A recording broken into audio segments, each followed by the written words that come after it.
So working for Spike and Mike was my one time at band camp.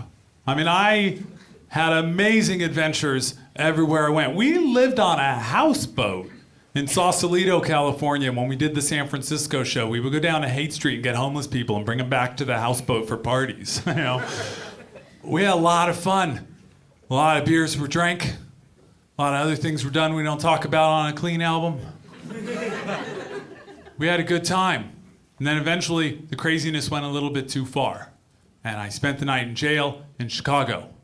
And I would love to tell you what for, but that's the subject of my next show, what I was arrested for. So I hope you'll come back.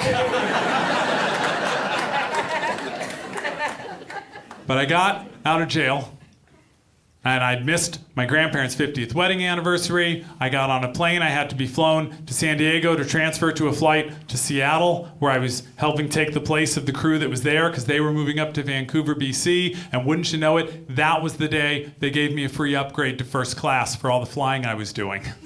I got on like blonde, dreaded out hair and a flannel shirt and one of those big, giant hippie backpacks. I looked and smelled like jail, and I walked into first class, and they were like, oh, you go back there. And I was like, nope, right here. They said so. Which is awesome, because they paid not to sit by me. You know, but there I was, right in their face.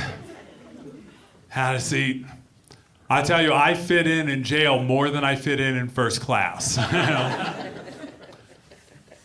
Fly into Seattle, and I get to the apartment there, and the crew there were having a blowout party as they were getting ready to leave. I show up to a destroyed apartment, lots of drinking going on. I joined right in. We had a good time. I went to bed at 5 in the morning. At 6 o'clock in the morning, the other boys had already left. I woke up to Mike's face right here. He had snuck up from San Diego. There's that purple beard looking at me. What did you do to the apartment, Keith?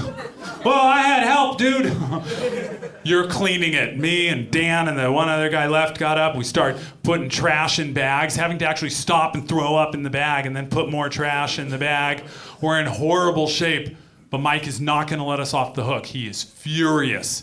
And he said, hurry up. You got to get the apartment clean, and then we got to catch the lunch rush at the college.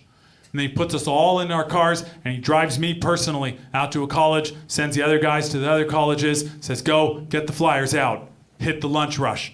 So I went in to catch the lunch rush, but instead I caught a nap, and then Mike caught me sleeping. Sitting there with my backpack next to me, sleeping, students walking by me. For the second time, I opened my eyes to that purple bearded freak staring at me. You're missing the lunch rush. And he grabs my backpack and he starts flyering the lunch crowd. And I'm chasing him going, Mike, stop, wait, I'll do it. He goes, you had your chance. And he keeps flyering him. And I've never seen him so angry. And then the lunch rush dies down and Mike goes to get in his car. He tries to lock me out, but you know I'm good at getting in his company cars before he can get my seatbelt on. And so Mike starts driving, but he doesn't go towards our hotel room. He heads up into the hills of Seattle. And I'm honestly convinced that he's driving me up there to kill me. That sounds far-fetched until you think about it. Think about two different things. One, who is he? He is this weird, purple-bearded guy who hangs out with a bunch of kids half his age, punk rockers and ravers and skaters, the kind of kids that no one would be that surprised if they disappeared, right? And then think about me and the trajectory I was on. I went from being constantly fired to being not for rehired to being punched in the face. Killed in the hills of Seattle is next, right? It actually makes sense. Pulls over, parks. We're looking over Seattle. And he sits there for a few minutes in silence. I'm looking for things I can use as a weapon. And Mike turns to me. And Mike tells me the story of Spike and Mike's Festival of Animation. He tells me how him and Spike worked for a concert promoter that would put on movies like Pink Floyd The Wall or Led Zeppelin The Song Remains the Same for college kids. And they didn't even have tack hammers. He wouldn't even buy them tack hammers. They would go pry the staples out of bulletin boards and then push them into their own posters with their thumbs to put posters up.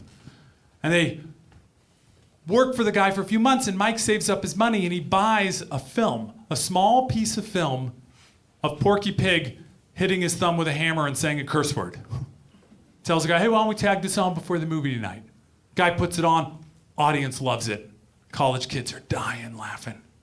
The guy goes, buy more of those, that was great. So Mike buys some more cartoons. The cartoon starts getting longer than the rest of the program.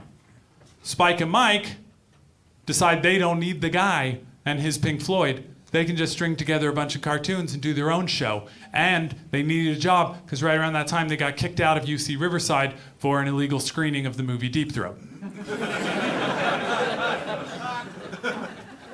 And then they went on to be a huge force in animation.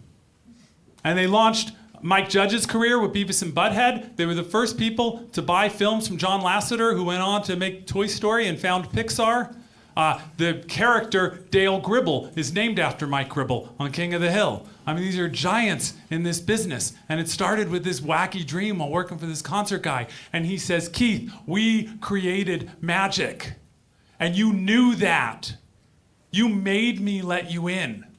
You made me let you be a part of the magic. And now what do you want to do? Do you want to keep being a part of the magic? Or do you want to leave and go create your own magic? Because that's a perfectly respectable thing to do.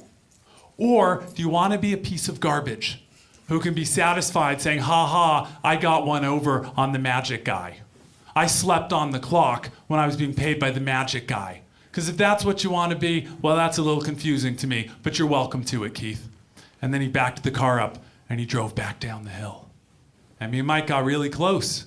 You know, I would say that Mike became like the father that I never had, except I have a dad, he's really cool, he's sitting right there. So Mike became like my cool stepdad. Or more accurately, Mike became Peter Pan to me and the other Lost Boys. You know? And then we went down to Riverside, and it was mostly just me and Mike, and we hung out every night. We drove around and we talked, and he told me, Keith, quit being such a player. I'm sure it's great to meet up with a girl in every town, but it means more to actually find a real love. And I was like, Mike, I'm not a player. I was just nursing a broken heart, but secretly inside I was super stoked that anyone thought I was a player. No one's ever thought I was a player. I was like, me, a player? Ooh. Well, I said, Mike, I actually have a girlfriend that I want to introduce you to, who I love very much. She was my best friend for years, and now she's my girlfriend, and her name's Brenna, and she's amazing, and she's now been with me for 25 years. But she came down to Riverside, and I introduced her to Mike, and he loved her too, and he made her one of the Lost Boys, and he put her on selling merch at the shows, and we had a great time. And then we had a rap party, and Brenna was worried, and she said, Keith, Mike looks tired. And I said, that's because Mike is an old man who tries to hang out with us kids. And she said, yeah, but look at his girlfriend. She looks worried. And I said, wouldn't you be? She's hitched her wagon to that. You know? He's a purple-bearded freak. Don't worry about it. We went on a road trip, drove all over the country, her and I, in my bus. Got back to Sacramento, decided we'd make a home there. And one night my phone rang. And I answered it. And my brother Eric said, Keith, I'm calling to make sure you heard about Mike. And I said, no, what about Mike? And he said, Keith, Mike died last night. I said, of what? He said, pancreatic cancer. And we had lost our Peter Pan. But unlike Peter Pan, this one never told us not to grow up. He just told us that we could do it on our own terms, and not to be afraid of it. And I took that lesson to heart, and I went out to find my own magic out in the world, to see what magic I could make. You know? And he really touched me. Wouldn't it be a bummer if the show ended right here? I was just like, the guy died. Good night.